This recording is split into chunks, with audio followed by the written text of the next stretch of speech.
Hello, everyone, and welcome back to another episode of Highlands Talk Live. I'm here with a very special guest, Kentucky Secretary of State Michael Adams. How are you feeling today, Mr. Adams?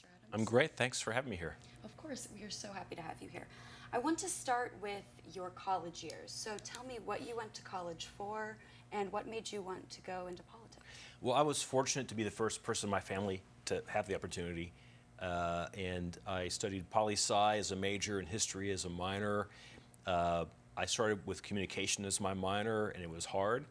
And history was too, but not as hard. I kind of wish I'd stuck to communication because I'd say easily 90% of my job today is communication, just like this. But I worked real hard. I had a professor who told me I should take the LSAT, and I took it, and I did very well. I got into Harvard, went there for law school. Amazing. Wow. I didn't know you went to Harvard Law. That's phenomenal. For those who don't know, what is your role specifically as Secretary of State overlooking elections and such? Well, I have various other responsibilities too, but the course. primary thing that I do is serve as a chief election official. And Kentucky has thousands of election officials. It's not just me. I've got a pretty small staff. I rely largely on our county clerks in all 120 counties, plus we have volunteer poll workers who run the elections at the ground level. It takes about 15,000 volunteers to run a statewide election in Kentucky. And those are Democrats, Republicans, and independents. And so people that say that the elections are rigged or whatnot, I say, well, look, that's some big conspiracy. You've got 15,000 people of various political views all working on one campaign to throw the election. That's unlikely. Right, of course. I know that Kentucky specifically exceeds with our specific voting laws. What are those voting laws, for those who don't know, and how do they compare to other states? Well, states are different. When I won the first time for this job, we had the worst voting access in America.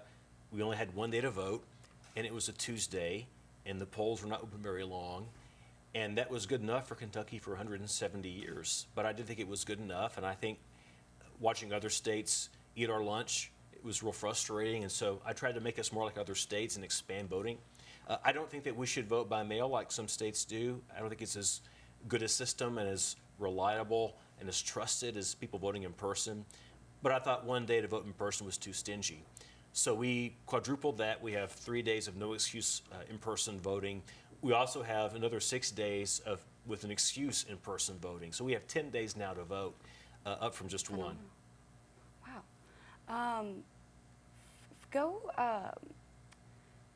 I apologize. Absentee voting specifically, I feel that some people don't really understand what that means. What is absentee voting, and why would some believe that it promotes fraud within the election? I think the gold standard of voting is voting in person.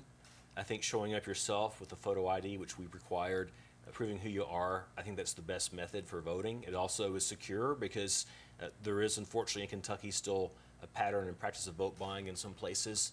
And if people are voting remotely, it's hard to police that the way you can in person. But there's a constitutional right to vote absentee. Absentee voting was created by Abraham Lincoln for deployed military during the Civil War. We amended our Constitution here in Kentucky in the 1800s to explicitly allow people who were not in the county on election day, for whatever reason, college students, deployed military, you name it, for them to vote absentee. Absentee means you're voting by mail, but it's not what we call vote by mail. It's something different. Vote by mail is what some states have, where they mail a ballot to everyone on the voter rolls, and they automatically register people without their knowledge or consent. And so you're just mailing out ballots to the phone book, basically.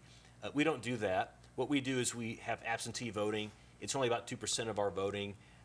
Everyone else votes in person. And these are people like me. When I went to college, I voted absentee back in my hometown. People who are shut-ins, people who, because of their age or their health, they can't go out and vote in person. They can vote remotely, but they have to apply for a ballot. They go to our website, govote.ky.gov. They apply for a ballot. We verify who they are before we send the ballot. So that's a better system, I think, than a vote-by-mail sort of situation. Definitely, yeah. So with that, is it difficult to have a conversation with someone who believes, for whatever reason, through that or through other things that the election is fraudulent. Yeah, it's difficult because they're usually yelling when they say that. Right, right. In our country right now, in my adult lifetime, there's been a real change. There's been a real erosion of trust in institutions. It's not just the government, it's everything. It's organized religion, it's business, it's everybody, the Boy Scouts.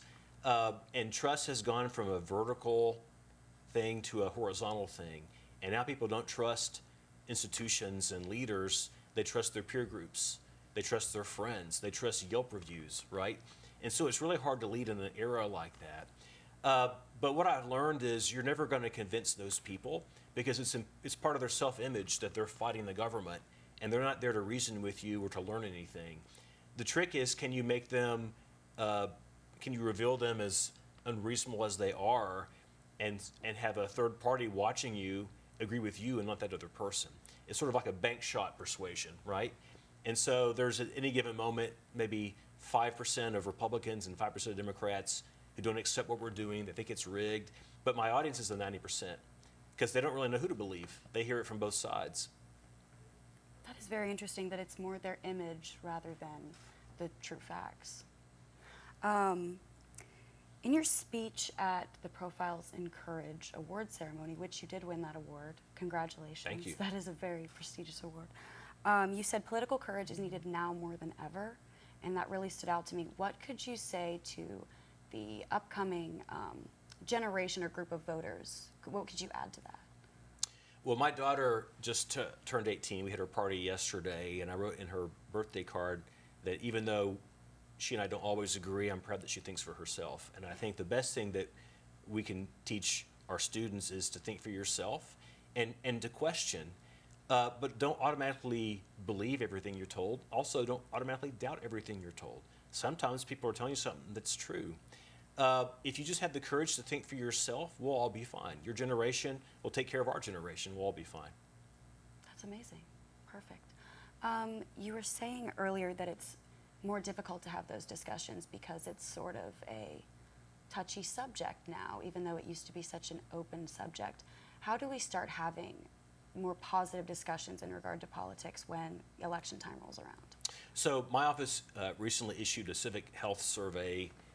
We did a lot of research and some polling, and we found that actually Kentucky, compared to the rest of the country, is doing better on people being tolerant of other people's views. Kentuckians are more accepting of dating someone of the other party or their kid dating someone of the other party. They're more accepting of working for someone or hiring someone of the other party compared to the national average. What we found and what we've seen in studies is that if people connect on something that's not politics and they can find some commonality, then that detoxifies the politics.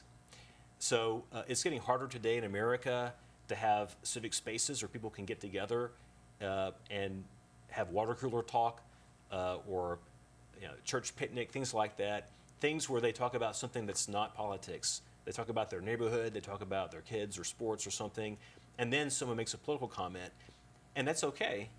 We want people talking about politics and government, but once you've already made someone human in your eyes by having a conversation where you're equals, then that makes it less likely that someone's going to see you as evil because of your views.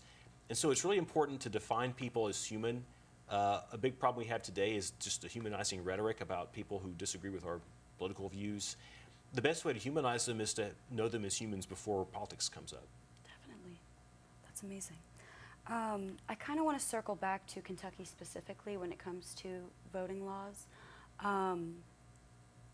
What exactly are, I'm sorry, the state's role, how does it compare to a county's role, an individual county's role?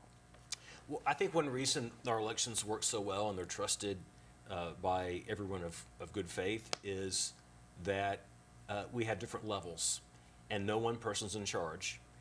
And I'm at the top because I'm the Secretary of State, but I don't make all the decisions and I don't count all the votes. When people go to vote, they don't see me. They see their neighbors, their friends, as the poll workers. They see people that are Democrats, they see people that are Republicans working together across party lines in good faith. And so those people run the election at the ground level. They sign people in. They close down the voting and submit the results to their county board of elections, which is the county clerk, the sheriff, and one Democrat and one Republican that each of the parties appointed. So that's bipartisan too. And then those people count the votes, and then they send them to me. And then my staff look them over, and there's usually mistakes. We've never found a mistake that would change the outcome of an election, but we find little mistakes. We fix those, and then we send those to a bipartisan board of elections for Democrats, for Republicans. So we have bipartisanship baked into every level of that system. Some states don't do that. Some states have just a Secretary of State in charge of everything. They have a lot more power than I do, but I'm actually grateful that I don't have that much power, because if I did, potentially half the voters would say, oh, the Republicans counting the votes. We Democrats shouldn't trust the election. I don't want that. I want everyone to trust the election. So I like the fact that I've got a bunch of Democrats and Republicans and independents all together working across the state in good faith to pull this off. In a presidential election year, then, of course, if someone wins president at the state level, that person gets electors. And so the Electoral College meets in the state capitol in December, and then they formally cast their votes, and the Electoral College elects the president. But really, that's the only involvement the federal government has. It's really a state and local enterprise. Perfect. You were saying how you want both parties to just be on the same page within everything, and I think that's amazing. I read a statistic that 74% of Republicans believe that the election includes fraudulence, as opposed to 34% of Democrats. Why do you think that is? I found that very interesting. Well, probably because the leader of the Republican Party has said that, and so it's been kind of internalized. Yes. Here's what I can tell you. There are people that think election fraud's a myth, and that's wrong. It does happen. We actually had some people go to prison earlier this year for trying to cheat in an election in Monroe County, Kentucky. But guess what? It was a Republican primary election. It was Republicans cheating other Republicans. In a general election, there are so many more votes being cast, it becomes less fruitful an enterprise to try to cheat and steal the election. It's just not going to be close enough where a few votes can make the difference, and you're going to get potentially caught and imprisoned over it. In a primary, there's more cheating because the turnout's so much lower. The turnout this fall is going to be maybe 60%. The turnout back in May was about 14.8%. So you have people who think, well, we only need a quarter as many votes to win, right? So let's try to buy some votes and steal the election. And that happened in Monroe County, but the guy that tried to steal the election didn't get away with it. Number one, he lost, and number two, he went to prison, and so did his friends for trying to pull that stuff. But there are people that think that all the elections are rigged, that there's microchips and everything, and Venezuela, it's just kooky stuff. And then there are people that think everything's fine and it's all a myth. And the truth is in the middle, that it does happen. And so we have to be vigilant to make sure that it doesn't. But it certainly isn't tipping the outcomes of elections. Perfect. After receiving your award and your 4 years as Secretary of State, what do you plan to do after? Well, I've got a term to finish first. I'm in the first Perfect. year of my second term, and so that will conclude in January 2028, and that's a long time away. I haven't decided what I'm going to do next. Amazing. Do you think this election specifically as Secretary of State has been nerve-wracking, or is there anything that you've done in comparison to past elections? So this one has been easier than some of the others I've had. Obviously, coronavirus threw us all for a loop, and that was hard to a hard environment to run elections in, and we pulled it off. So this should be relatively easy compared to that. But we do have long-term challenges that are hard to fix that I don't have a magic wand for. There's a decline in volunteering in America. Your generation's less likely than my generation, and my generation is less likely than my parents, and they're less likely than their parents to volunteer. And so much of what civil society is in America that keeps our country running is volunteering, is people caring about others. In our current angry environment, people don't trust their neighbors, they don't help their neighbors, they don't volunteer. It's easier to get people to yell at poll workers than to volunteer to be poll workers.